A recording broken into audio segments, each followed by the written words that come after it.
Hi everyone, welcome back. Wednesday night is a bit different from Tuesday night, isn't it? The weather is, we were in the middle of spring and we seem to have rocketed back to October. Welcome everyone. So we're in well-being mode, looking at building neuro ninjas. Whatever age we are, we can understand our brains, utterly celebrate the gorgeous privilege of living in a human brain. Next week, we'll be looking at mind management, and I'm smiling because we'll be talking about the moany, groany, and drony aspects of living in a brain, and how if we don't learn about managing our minds, we can end up focusing on lots of the negative things that our brain focuses on, because it's wired to focus on the negative. We're living in a biased organ. It doesn't see the world as it is. It sees the world as its particular circuits do, and they've been shaped by millions of years of evolution. So our mission is to support everybody in your community to go from being a brain bot to being a neuro ninja, someone that understands their brain, how to get the most out of motivation, for example, how to manage cognitive distortions, for example, how to process emotions, for example. And over the course of this year working with your community, there will be 54 webinars on well-being, on mind management, and unleashing learning and productivity. And tonight's webinar is the second of the well-being strand webinars for this term. And last night we were looking at living in a balanced nervous system. Don't worry if you missed that. We're recording these. People are busy. We're competing against evening meals, Netflix, Now TV. Doesn't matter. You can access this whenever you want. It'll be on your organization's page on the AYP website. That's actionyourpotential.org. So tonight we're looking at sleep. Massive issue for lots of us. Why is it so good for us, and how to get more out of it? And we're going to introduce you to our unique approach to behavior change. So I'm a nerd, so you'd expect it to be quite nerdy, and it is, but it's all based on evidence in terms of the most powerful ways of improving sleep, and also the most helpful ways of developing changes in habits. So probably a little less neuroscience tonight and a bit more psychology and sort of behavior change. So tonight we're really looking at why is sleep so crucial. Whenever we talk about any of the aspects of the brain, it's so important that the brain learns about why it's so important that it carries out certain activities. Once brains have got new models about how they behave, they are much more likely to carry out those behaviors. So those of you out there old enough to remember the 1970s and the move from not wearing seatbelts to wearing seatbelts, that was a massive societal shift. And you know, now we look back at it and we think it was odd that people wouldn't wear seatbelts, but getting people to flip their behavior was huge. Once you explain some of the reasons behind it, it makes it much easier. More recently, the shift from, you know, where people are no longer smoking indoors, not that we can go to pubs and restaurants now, but at the moment, but you know, people are no longer smoking indoors because that's been banned, and we flipped. But one of the crucial things that flipped society's behavior was evidence and information. So we're going to get nerdy about behavior change, and I make no apologies for getting nerdy about it. It's the only way to move ourselves forward. And then we're going to look at how we can improve our sleep as part of that. So everything we talk about is based on evidence, and from two particular sources. The science of mentalizing, which is come from psychology, the ability of the brain to put itself at the center of its own thinking. And once it understands itself, it can then act differently. And because we're living in a neurally plastic brain that changes on the basis of what we use it for, we can change our brains. Yes, that's amazing. We can change our brains. Not like that, takes 6-8 weeks, grows at the speed of a plant, but we can change our brains. And metacognition, so we can reflect on learning and thinking and choose our response rather than just react. And that's something else we'll talk about as well. Last night we talked about the fact that brain generates the mind, and the kind of mind we're living in is determined by the flavor, the mix of a nervous system that we're in. So we've got two halves to our nervous system. the parasympathetic and the sympathetic nervous system. The sympathetic nervous system gets us ready for action. But if we end up stuck in that system, we end up stressed, blood draining from our prefrontal cortex, not able to focus as much, not able to motivate ourselves as effectively, not able to manage incoming complexity, or the parasympathetic nervous system, which calms us down and enables us to focus. And our brain responds to the way we use it. So we have a choice. And that's what being a neuroninja is all about. We have a choice. We could live in a moany, groany, drony brain, or we can actually develop ourselves in whichever direction. And tonight we're looking at one of those fundamental directions. We can change our brain by changing our mind about what we are, and then change our world. And that resilience, that ability to bounce back, that ability to approach every day, however tricky, complex, and how many ever setbacks we face, with positivity and resilience and determination, comes from a deep understanding of the brain. And we are looking around this idea of the 12 rocks of well-being, but tonight we're focusing particularly on sleep. So what does sleep do for us? It does an awful lot. And people have been kind enough to sleep under EEG caps or in MRI scanners in order for us to get a real insight into what's going on when people sleep. And we know an awful lot about sleep now. For example, 30% less memory the next day if we get less than 6 hours sleep. Brains encode memory at night. We're more anxious the next day. We're more emotionally and socially clumsy the next day if we don't get enough sleep, because brains process emotions at night, particularly during dreaming sleep. 70% of our immune cells are built at night. We've got higher blood pressure the next day, higher blood pressure and higher blood sugar the next day if we don't get good sleep. You might think that's fine, I can manage on 5.5 hours sleep. I was talking to somebody today who says that they can manage on 5.5 hours sleep. They've done it for years. You can manage, but you're not at your best. You're not the best version of yourself. So some things that we need to do to support sleep are, we need to identify a time when we're maximally sleepy. That's different for different of us. So we're either larks, we fall asleep early in the evening and get up pretty early in the mornings. Owls fall asleep late and get up later. And society is prejudiced against owls. So, owls who don't feel sleepy maybe till midnight, or forced to get up at 6 or 7 a.m. to get to work. And upsettingly, the data around diabetes and cancer is skewed towards owls, because there's that kind of structure in society that demands people to go to work at a certain time. One day we'll design jobs as flexibly as we can, for those jobs where it's possible, around people's circadian rhythms. So what causes owlness and larkiness is genetics. It's called chronotype, and it's set genetically. We arrive at owliness and larkiness, or somewhere in between, in our sort of adulthood. As we move through childhood, obviously we need more sleep in childhood as the brain is developing. In adolescence, most adolescents are owls. Our sleep time drops back later into the evening.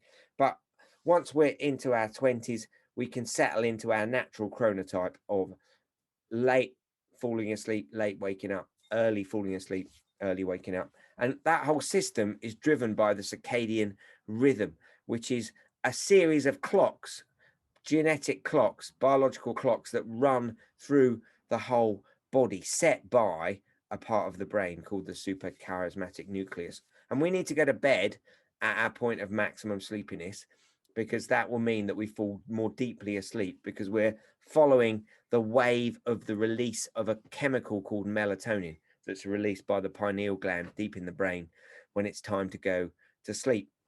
The other thing that sends us to sleep is something called sleep pressure. That's the buildup of a chemical called adenosine.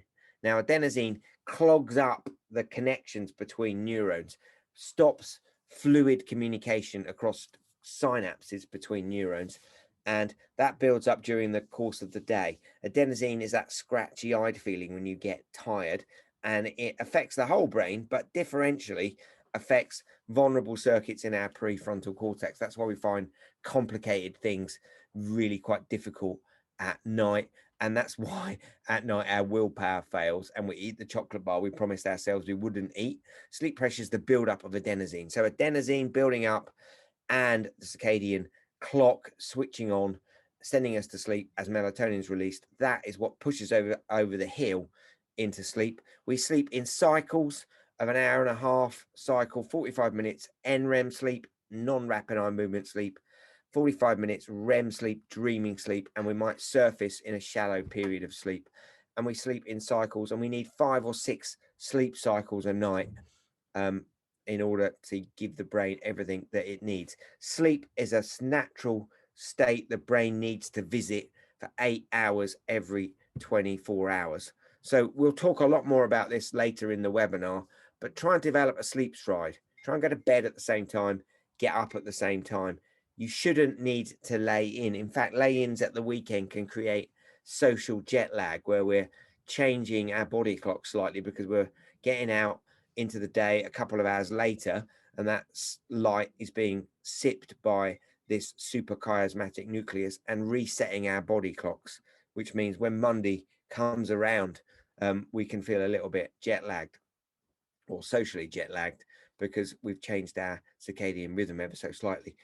This is about well-being, but let's mention alcohol. Alcohol destroys dreaming sleep in the way Domestos destroys bacteria. So we need to separate sleep from alcohol consumption by about 4 hours per glass of wine. So a glass of wine takes 4 hours to metabolize.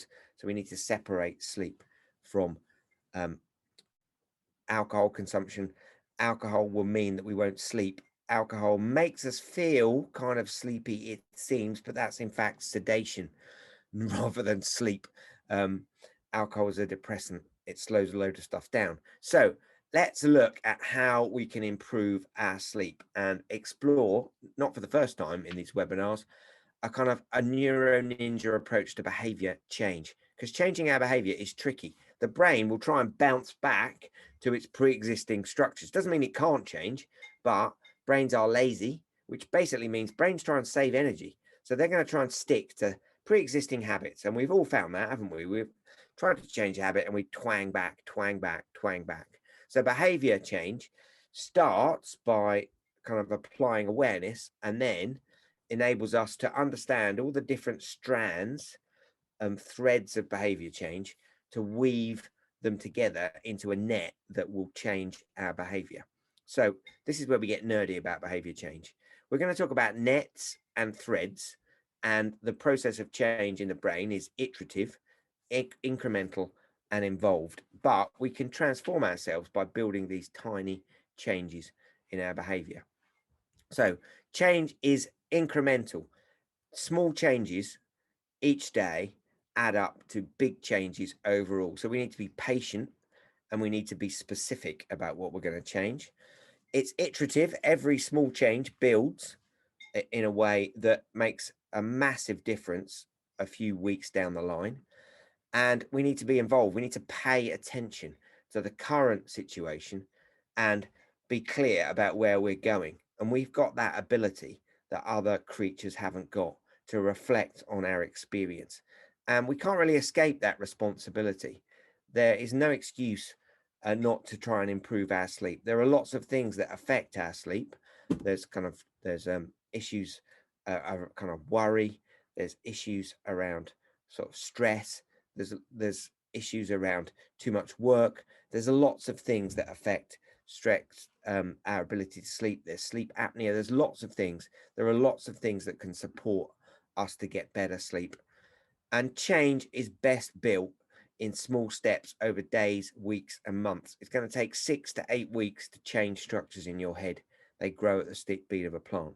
So in terms of change, just a definition of terms, really, we're going to talk about nets, which are connected habits that bring about positive change and improvement every day. So every net is made of a thread. So think about a collection of connected neurons across your head, connected, and each set of neurons runs a particular behavior or habit, and that's a thread. So nets are made of threads, and a daily life experiment is the process of being involved and aware of how to enact small changes each day and monitor our progress.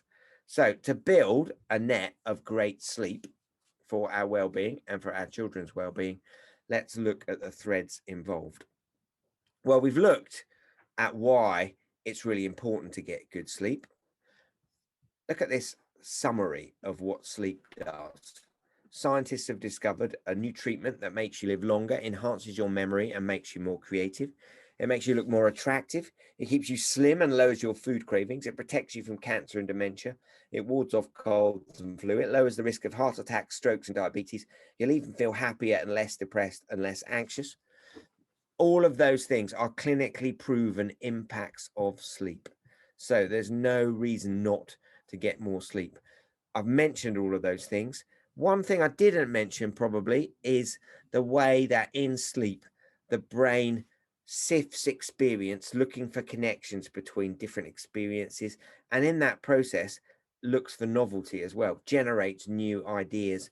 Creativity occurs partly during sleep, partly through the operation of the mind wandering network in the daytime, but partly through sleep.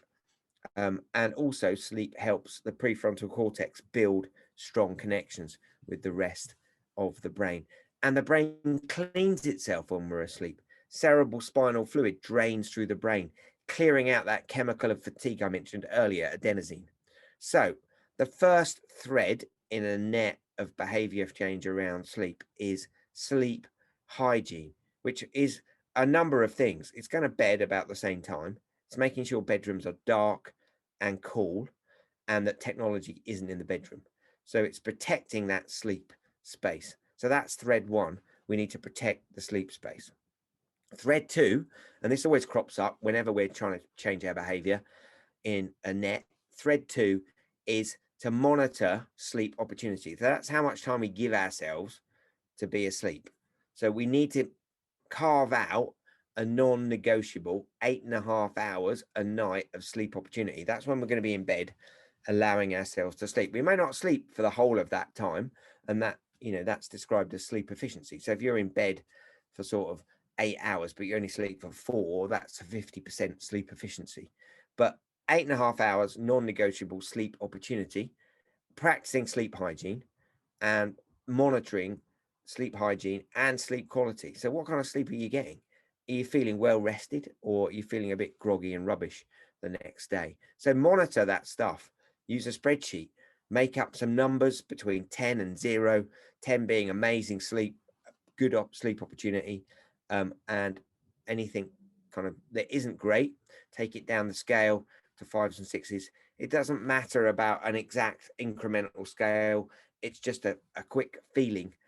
Monitor it every day just to get a sense of the baseline of where you are, because that baseline gives us a place to build from. So sleep opportunity is how much time you give yourself in bed, and that's really important to make sure that happens.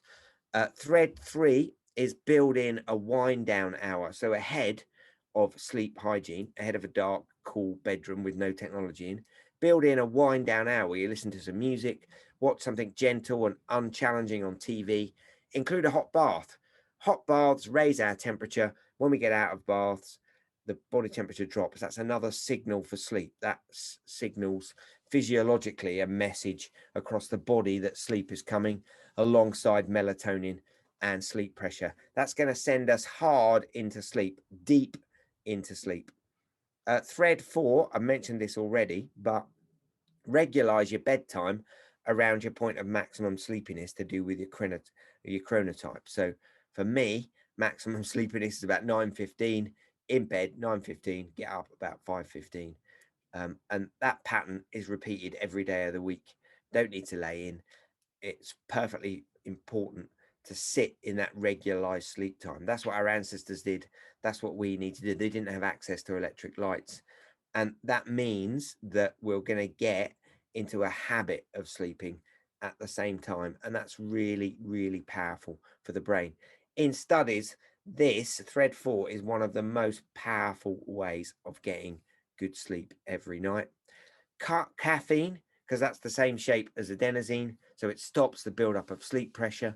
And that's one of the things that means that we fall asleep and fall asleep deeply. So cut caffeine early in the day as possible, by about midday.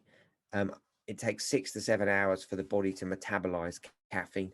And we've mentioned alcohol as well.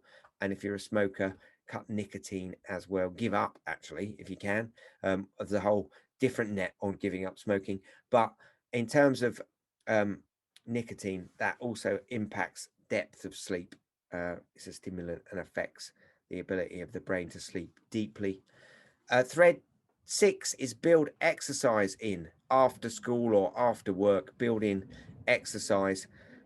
Keep that exercise 3 hours away from sleep, because exercise does energize you, does put you in your sympathetic nervous system, but exercise does build up physical fatigue, same chemical, adenosine. But one of the problems of modern life is we spend an awful lot of our time sitting down, and we're not wearing ourselves out physically. We might be frazzled mentally, but we need to move about far more and build in more exercise. So a bit of exercise at the end of the day really helps build up a bit more sleep pressure to get us to fall asleep. Process our emotional experiences, ideally daily. Processing our emotions. We've got a whole webinar on that next week. Process emotion by just checking in with yourself. What's happened today? How do I feel about that? Write stuff down that you're worried about. Write down complex things you've got to remember, so it's not churning around your brain in the middle of the night. You know, that moment when you wake up and you're churning things around. Your prefrontal cortex is offline. Your emotional brain is screaming to itself in the depths of the night. You need to try and get back to sleep as quickly as possible. You could use mindfulness to do that. Focus on your breathing, follow your breathing. That should take you back to sleep, particularly if you practice mindfulness in the daytime. I love that picture. Stop eating 3 hours before bed. Separate bed and sleep, because digestion can interfere with sleep if you can separate those things out. So there's quite a lot to arrange. And if you think about modern life, you know, modern life is not built with the idea that sleep is fundamentally important. People are having to get up at ridiculous times for different shift work. So it's really important to try and flex as much as you can to fit within your sleep process and your chronotype. And one day, all good companies will do this, and they will give people, as much as they possibly can, the flex to work within their sleep cycles, within their chronotype. So these are the nets, the threads that make up the net of building great sleep. Each of them is a small behavior change. Together, they add up to a massive change in the quality of our sleep. We just need to introduce them. You could introduce them at the rate of 1 a week. You could introduce them all at once, but that is actually quite difficult. 1 or 2 a week. I would suggest starting with monitoring sleep and working on sleep hygiene, and then just build in a different thread each week until you've got a set of nested behaviors, a net that supports great sleep. How long should you wait for this to happen? If you work on several threads simultaneously, adding a couple of threads in each week, it's going to take a couple of months at least, if not longer, to work on that process. Sleep is a fragile process, and there's quite a lot to work out and think through. And you'll be like, I'm not going to give up alcohol on a Friday night. No, you don't need to. You just need to drink it a bit earlier, 5 o'clock instead of 7. So it's metabolized before you go to sleep. And notice the difference it makes. You'll sleep, or you'll drop off with alcohol, but you won't sleep as deeply. If you drink coffee in the evenings, you'll probably be able to sleep, but you won't sleep as deeply. Caffeine stops us sleeping as deeply. You also might need to think about another net, which is live in a balanced nervous system. See yesterday's webinar for living in a balanced nervous system, because if we're stressed, that reduces sleep quality as well, because the sympathetic nervous system isn't the nervous system that's activated when we're asleep. That's the parasympathetic nervous system. And that's the big dollop of that 70% of balance between the sympathetic and parasympathetic we talked about last night. A lot of that time spent by the nervous system in that state is spent in sleep. So linked to that, I just want to introduce this idea of frazzlement, or defrazzling our day, which is basically the process of applying balance to every day to maintain excellent productivity, mood, energy, and engagement. That's what we invented the rocks for. So you can drop them in, the 12 rocks of well-being, to help you deal with frazzlement. So it's like 5 to 8 now. My sleep pressure is building up. I'm going to be in bed by 9:30. I can feel the frazzlement building, but I'm still pretty sharp because I've applied rocks every single day, and tried to maintain that sort of balance. But frazzlement is about looking at each day and seeing where you get frazzled, where you get overwhelmed, and what you can do about that. So thank you so much for joining us this evening. We're going to finish with an inspiring video. We're back tomorrow night, and we're looking at exercise, and we're looking at walking outside in nature, why they're so good, and how to get more of them into your life. If you've got any questions, bung them in the chat, and I'll hang around and answer them at the end. Care to guess what time? It is between 8 and 9 a.m. Do you know what else happens Monday at 8? That is the same day and time people get ready to go into jobs they hate. Coincidence? I don't think so. Take a look at this chart. This is the lifespan of the average person. On average, we live about 80 years. If we're lucky, we start working at about 18, and we work, and retire at about 67. Now, what does this tell you? That for better or for worse, the majority of your life will be spent at work. Do not spend that time unhappy. Like my friend Jay. See, Jay would always say, when I finish school, then I'll be happy. Well, Jay finished school, but he wasn't happy. So then Jay said, when I get a job, then I'll be happy. Jay got a job, but he still wasn't happy. So Jay said, when I get married, settle down, and have kids, then I'll be happy. Well, he got married, settled down, had 2 kids, but still wasn't happy. So then Jay said, okay, when the kids leave home and I retire, then I'll be happy. Well, the kids left home and he retired, but he still wasn't happy. So Jay started going to church. And I asked Jay why he was going to church so much. And he said, because when I die, then I'll be happy. Jay's story, however sad, is not unique. I could have replaced Jay with Johnny or Bonnie. In fact, Jay's initials stand for just about everybody. Many of us are like Jay, but it is not our fault. We have been tricked to stay stuck in jobs that are literally making us sick, and to be and then people. You know about the and then people, right? It's people who constantly say, and then I'll be happy. Ladies and gentlemen, we must go from living as and thens to becoming right nows. We have to be happy right now. How? We must either find a job we love or bring more love into our jobs. It is time to step out of the rat race. Because the funny thing is, even if you win, make a load of money, hold up the trophy that everybody hails, you're still a furry rodent with a pointy nose and long tail. Wake up. Stop playing with your life. This ain't a video game. This ain't Mario Kart. This ain't Fortnite. There is no try again button, no option to redo this level. When the game's over, game's over.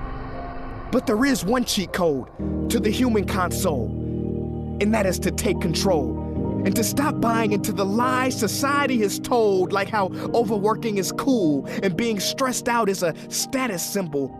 Oh, and I almost forgot the biggest lie. Keep a work-life balance. Now, on the surface, you may not see how crazy that sounds, but think about it. Work-life balance? Shouldn't it be the other way around? Shouldn't life come before work? Because when your life is better, your work is better? But don't take my opinion. Harvard professor Sean Achor recently discovered something fantastic, which he calls the happiness advantage. His studies prove that 75% of job success can be predicted by not how smart you are, not how talented you are, but how happy you are. His research is decisive. He says when you're happy, your intelligence rises, creativity rises, your productivity rises. And you know what else is funny? You also make more money. But here's the real kicker. You live longer too. I know, it sounds too good to be true, but yes, optimists actually live longer than pessimists, so you could stretch this graph a few extra years if this time here is filled with more joy and cheer. Let me be clear, do not take this message lightly. It is your duty to be happy, for your own sake. I don't care if you're here, at the end, it is never too late to trade in your deadlyhood for a livelihood and refuse to suffer during the weekdays. Ironic they call it that, because you're literally in a weekdays where you're constantly waiting for the weekend. See, I believe so many people die of heart attacks because they are involved in work that their hearts are just not in. I believe people have low vital signs because they are involved in work that is not vital to them.